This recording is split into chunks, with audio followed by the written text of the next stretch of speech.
Okay,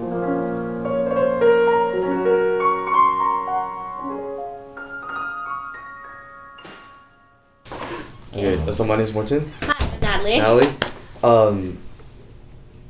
Sorry. Just keep going. I was thinking, like, how do you value your personality? I just say that, tell me about yourself. Tell me about That's myself. almost like a job interview, right? Yeah, it does sound like a job interview. I mean, Okay.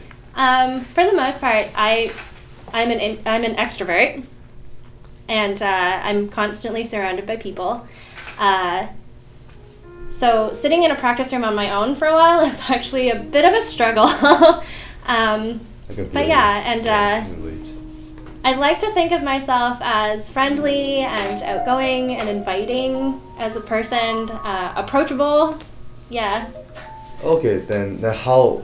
At what age did you start learning piano? Like, why did you choose to learn piano? My mom forced me into it. Actually, at the beginning, I was 4 years old. I saw my brother play. He's 3 years older than me, so I saw him play this instrument. I was like, hey, that's pretty cool. Let me do that too. So I started and I fell in love. And there was a year in high school that I kind of fell off the track a bit. I started to really hate it. I couldn't stand being in the practice room. I thought I sucked. I thought everything I played sounded awful. So I took a step back and I took about half a year off playing and really missed it. And when I came back to the instrument, I told myself I'm never leaving piano ever again. That's a good love story. Yeah, it's a love story between me and my piano, who I've actually named Franz. Wow. Yeah. No. So what's your relationship with piano? So I mean, what do you think is the most important factor in your success? You know, is it the teacher's guidance, the parents' support, or what do you think is your own overall effort? I attribute a lot of my success to my teachers. I could not be here without them. They have never taken any credit for my success, which boggles my mind because I actually credit them for like 98% of everything that I've done. My teacher before I came to UBC was Lorraine Ambrose at the Vancouver Academy of Music, and she made me understand what music making was. And I wouldn't be here if it wasn't for her, honestly. And Corey at UBC is the single most encouraging person I've ever met in my life, and he's always smiling and very honest with me. And I wouldn't be here without him either. So honestly, everything I give them everything, and like 2% to my parents. I don't take credit for any of it. You seem like a very grateful person and happy person and positive person as well.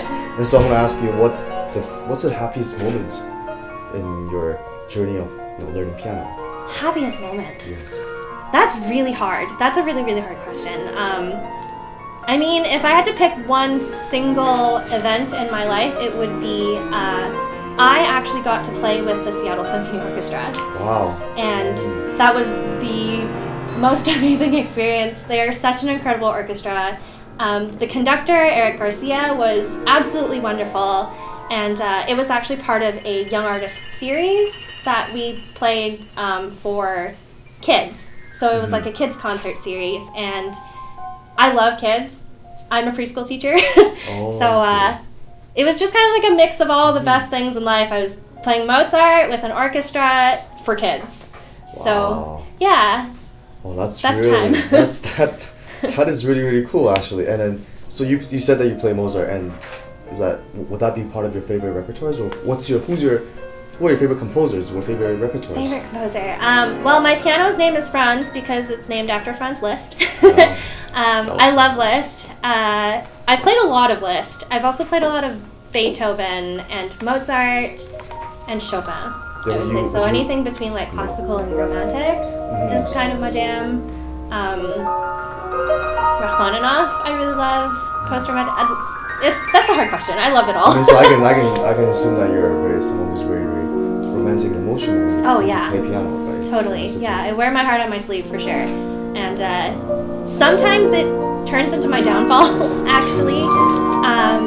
My teachers, actually plural, it's a work in progress, they're always telling me that I'm too much, like I have too much energy, or I get loud too soon, or I get too fast too soon, or I'm just so excited about playing all the time that like too much of a good thing isn't a good thing anymore. So pretty much just like controlling your musical impulses is something that I'm still continuously working on.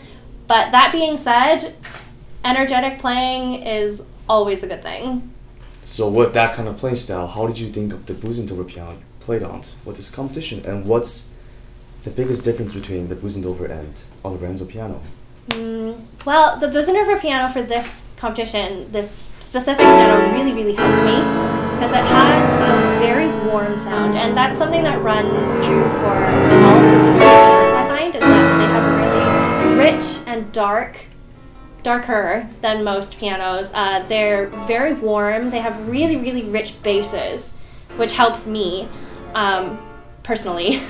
And I'm the kind of person who really, really loves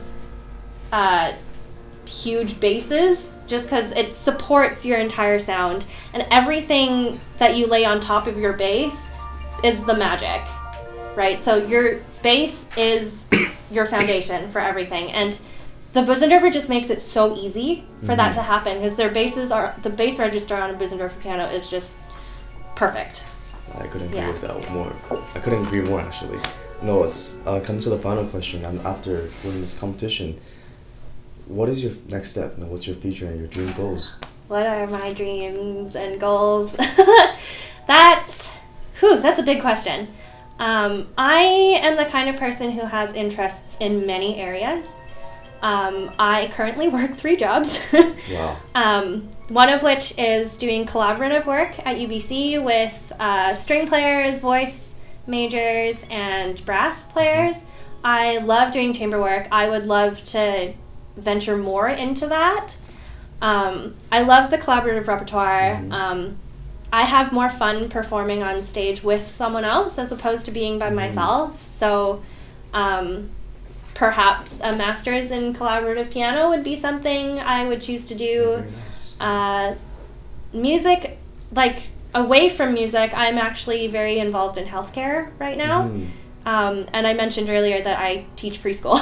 Wow. So yeah, in the end, I would hope that I find a job where I can use music to communicate with people, use music to educate, not necessarily as a music teacher, but maybe in the form of like music therapy, speech therapy, working with children with autism, Down syndrome, things like that. Just using music to help them would be the perfect dream for me. Wow. Yeah. Thank you for your time today. And Thank you. That wraps it up. Okay. Good luck to you in the future. Thank you.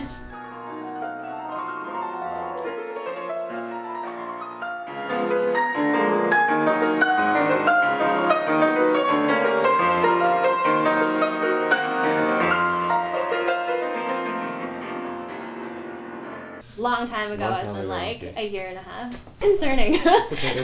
Like I haven't. Do we just start anytime? Do we just start whenever? Just any times? Okay.